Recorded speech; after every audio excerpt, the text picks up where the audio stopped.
जय गीता भागवत। जिस तरह संसारिक चहना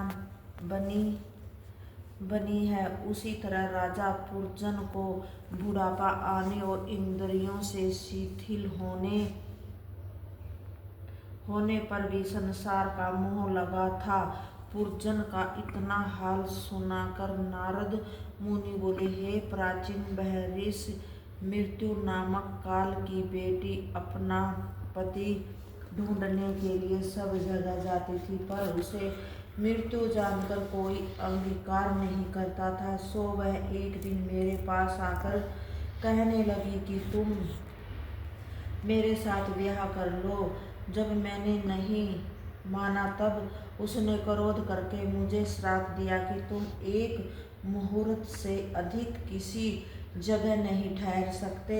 दिन रात घूमते फिरते रहो, 2.5 घड़ी से अधिक कहीं ठहरोगे तो तुम्हारा सिर दुखेगा। जब उसने मुझको ऐसा श्राप दिया तब मैंने उसे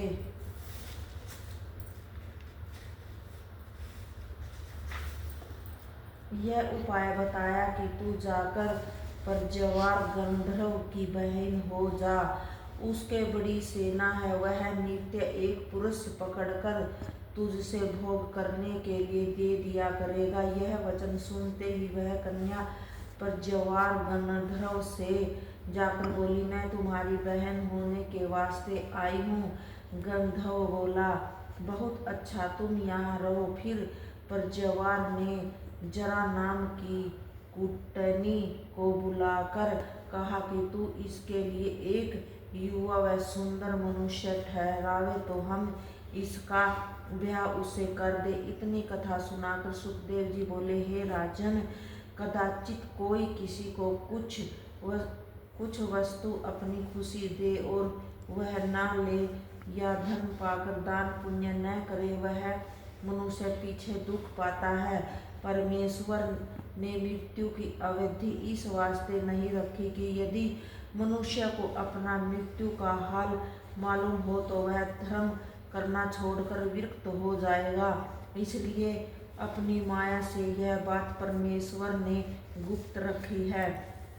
नारद जी बोले, हे राजन, कुछ दिनों के उपरांत जरा नाम की कुटनी ने जाकर प्रज्वार गंधर्व से कहा कि राजा पुरजन इसके साथ विवाह करने योग्य है। तब प्रज्वार ने 360 गंधर्व और 360 गर्धवनी सेना को साथ लेकर राजा पुरजन से लड़ने के लिए जाकर उसका किला घेर लिया।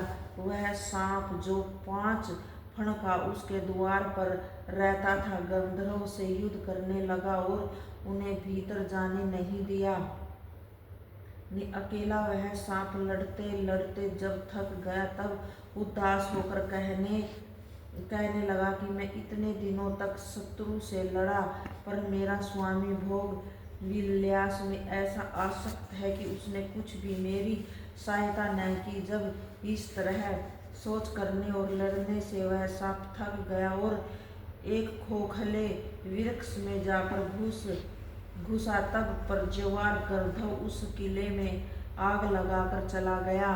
पुरजन व्याकुल हो गया, वह अपने प्राण भी बचा न सका। अपने कुटुंब की रक्षा वह क्या करता, वह जलकर मर गया।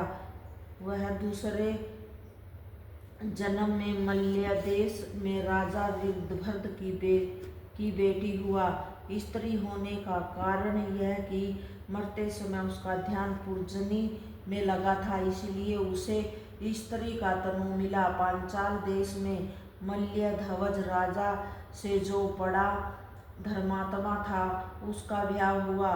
बहुत दिनों तक उसने गृहस्थी का सुख उठाया। 7 बेटे व कई पोते उत्पन्न हुए। जय। नारद जी ने कहा कि हे प्राचीन महर्षि, मल्यध्वज बहुत दिनों तक राज्य करके अगस्त्य मुनि से ज्ञान सीखकर सांसारिक माया से विरक्त हो गए और राजगद्दी अपने बेटे को देकर स्त्री समेत वन में जाकर बहुत दिनों तक हरि भजन करके जब अपना शरीर त्याग किया, तब रानी चिता बनाकर और राजा की लोथ उस पर रख कर दाह करने के वास्ते तैयार हुई। पर मोहवंश आग न लगाकर अति विलाप करने लगी। इतने में उसका पुराना मित्र अभिजात वहां आया और उसने उसे पहचाना कि यह वही पुरजन है जिसने मेरा साथ छोड़कर पुरुष से स्त्री का तनु पाया। उसकी यह दशा देखकर विजात से दया करके जब स्त्री रूप पुरजन से पूछा, तू क्यों इतना रोती है और यह तेरा कौन है जो मर गया, मुझको तूने पहचाना या नहीं। जय गीता भागवत।